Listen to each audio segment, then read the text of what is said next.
This is Stuff Mom Never Told You.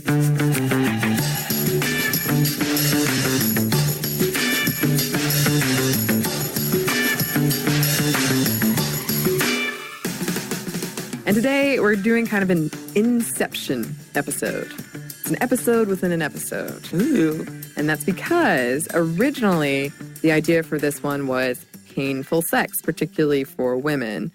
But then it turned into so much more, an examination of pain, women, how we're treated when we're in pain. A lot of stuff. A lot of stuff. The medical profession? Absolutely. There's a lot of issues. It kind of feels like the Hydra where you chop off one head and two more take its place. So we could probably do a mini series from this alone. And I would be very interested to do that. Same. But a disclaimer right off the top, we are not a medical podcast. So always, always, always consult a professional if you're concerned about something. I just like to say that because people yell at me about it all the time. Why are you giving medical advice? I am not. Okay. We're having a medical-based conversation. Yes. You're not giving legit medical advice. We're not doctors. No, absolutely not. Okay. So let's start out with the painful sex thing. So what we're talking about is recurring or persistent painful penetrative sex, in this case vaginal, either before, during, or after, also called dyspareunia, mostly in regards to women. But we're also going to touch on women's pain more in general, more to come. According to the ACOG, 3 out of 4 women experience painful intercourse during their lifetimes. So a lot. This could be a passing problem, one that only comes up with certain positions or with certain partners, or a long-term one.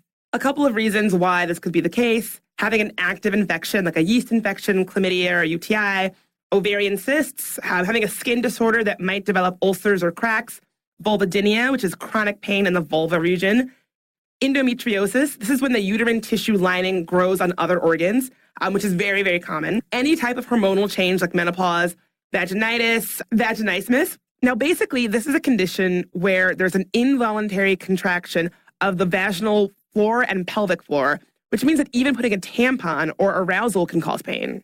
You've also got pelvic inflammatory disease, childbirth resulting in tears in the perineum, lack of sexual desire, which in turn leads to lack of sexual response or arousal and could create a painful experience. The reasons for that alone would make quite a long list.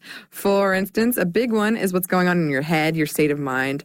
I know I've seen this study before that's like a legitimate scientific study, but women are more frequently worried about how they look naked than men. So they're like constantly in their head about it. And it makes it less enjoyable. That might make you feel more embarrassed or awkward and unable to relax, more tense. There's the lack of desire for sex or for your partner. If your partner is experiencing a sexual problem, that might make you feel self-conscious. And then there's medication or a medical or surgical condition. All these things could be the culprit of why sex could be a painful experience for you. Yeah, that is quite the laundry list of reasons. There are so many, and there could be one or more, right? Yeah. Like you could have an infection and also, have a tear. It can be multiple things at once. Absolutely. And I read so many accounts researching this of women who felt like they were failing as a partner because they couldn't have enjoyable sex and their partner wanted this thing, but they couldn't do it without experiencing extreme pain. So there's also the mental aspect of it as well. For most women who do feel pain during sex, it's probably centralized around the vulva, the vestibule, which is what surrounds the vaginal opening or the vagina. But it could be in loads of other places or more than one area at once. The obvious advice, if you're experiencing this, is to go to an OBGYN or another healthcare professional, unless it's PTSD related or something similar, in which case you would see a healthcare professional, just a different sort. They're going to ask about your medical and sexual history, probably give you a physical exam or perhaps a pelvic exam or ultrasound. They might prescribe something like pelvic floor therapy. This is still the go-to advice. We are not saying do not do this. But unfortunately, not all too infrequently, you might be told to just relax. Chill out. Take a chill pill. Or have some wine. That's a big one. I have been told this. Okay, well, as someone who deals with anxiety, just telling someone to relax doesn't work. Nothing makes me less likely to relax than someone telling me to relax. Me too. I used to have a rule. I would still have this rule if I was in a relationship, but never, ever tell me to take a chill pill or anything like that. Yeah. Do not do it. Because then you're creating two problems for yourself, really. Yes, yes, exactly. And all of this led Emily Sarr, a woman who experienced painful intercourse, to invent the O-nut. What is the O-nut, Amy? Well, I'm glad you asked, Bridget. It is a donut-shaped, stretchy silicone device that you place on the base of the penis. Sarr describes it as, quote, an intimate wearable that allows you to customize the depth of penetration. And when I first pitched this to Bridget, this is one of the reasons I love you, Bridget, I said, so there's this device. And you said, I'm in. I am all, this is maybe TMI. I love a good bedroom device. I was like, yes, tell me more. I want to know everything. It was great. It was the easiest pitch process ever. Sarah made this herself, molding silicone into 4 rings with comfort ridges and a design to make sure that a condom stays in place. With the clinical testing out of the way, a board of medical advisors on her side, and a patent pending, she hopes to start shipments in October. Wait, like orgasm. Yeah. Is that why it's called O-nut? Well, it's donut and O-nut. Yeah. Oh. It's a working on multiple levels. That's smart. That Emily is one smart cookie. Way to go, Emily Sauer. Yes, absolutely. So that was the impetus for this. I think we both saw that device and we're like, ooh, what is this? But it kind of led down this deeper rabbit hole, kind of centered around that glass of wine thing. But before we get into that, let's take a quick break for a word from our sponsor. Support for Stuff Mom Never Told You comes from our friends at Rocket Mortgage by Quicken Loans. Chances are you're confident when it comes to your work, your hobbies, and your life. Rocket Mortgage gives you that same level of confidence. And we're back. Thank you, sponsor. Okay. So one of the things that might be a piece of this whole puzzle, it has to do with something the medical community has dubbed the Yentl syndrome, a phrase that originates from a 2003 study published in the Journal of Law, Medicine, and Ethics called The Girl Who Cried Pain, a bias against women in the treatment of pain. The authors of the study concluded that women are, quote, more likely to be treated less aggressively in their initial encounters with the healthcare system until they prove that they are as sick as male patients. It's sometimes called the gender pain gap. So basically, we are not listening to women when it comes to us complaining about feeling pain. An article about the experience of women in the ER in The Atlantic featured this stat. The wait time for an analgesic for acute abdominal pain is an average wait of 49 minutes for men and 65 minutes for women.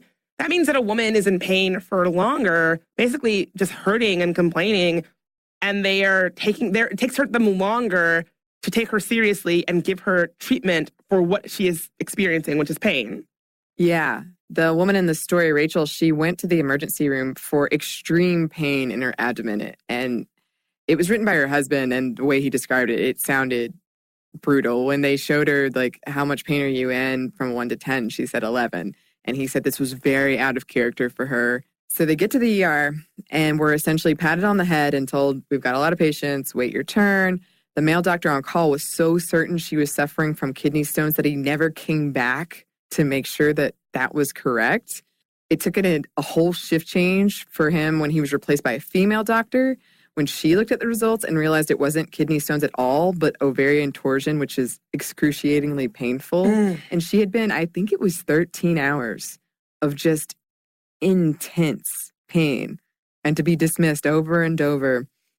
And the author of the article pointed out that if she had been a single woman and hadn't had, because he was there advocating for her. Right. He was there like, there is something wrong. He was going up to, when the new doctor came in on the shift change, he went up to her. If he hadn't been there, who knows how long she would have waited. God, that makes me so angry. Me too. This whole thing makes me very angry. Another article from the Huffington Post, specifically about pain during sex, chronicled a woman named Mary who experienced such painful cramping during sex, she cry in the shower afterwards. Yeah, if you are crying in the shower post-sex and that's a normal thing for you, like something's up. That's not a normal... A medical professional who hears that should send alarm bells up for them. Yes, absolutely. But it didn't. Doctor after doctor told her essentially, drink wine, relax. Maybe the sex you're having is too rough. Or maybe it's all in your head. I bet so many of us have heard that. Because, of course, women are hysterical. And if I say, I'm in pain, here are my physical symptoms, X, Y, Z, it's all in your head, little lady. Yeah. Just calm down. The founder of Stanford's female sexual medicine program at the Stanford Hospital says she was taught to tell women reporting sexual pain to go home and drink wine. And I'm all for wine, Bridget, but that's not going to fix any problems. I mean, wine isn't a medical elixir. I love wine. As much as I'd like to think so. I mean, it's for me as a functional alcoholic. No, I'm kidding. But yeah, it's like we should not be prescribing wine for people. As someone who's always advocating around mental health, if you are a medical professional and you want someone to relax, you should not be saying go home and drink wine. Like that's not useful advice. No, and especially for people who might be struggling with alcohol. Yeah, because what if you don't what if you don't drink, or then what? Oh, we'll give you Xanax. Right. Why are we not treating the actual problems? Why are we pushing wine on women who are complaining about legitimate medical issues? It's infuriating. I'm infuriated. I know. Oh, it gets worse. But Mary, the woman we were just talking about, with the help of a friend, eventually correctly diagnosed herself. And I know so many people in the medical field that hate that, but she diagnosed herself with endometriosis and got treatment.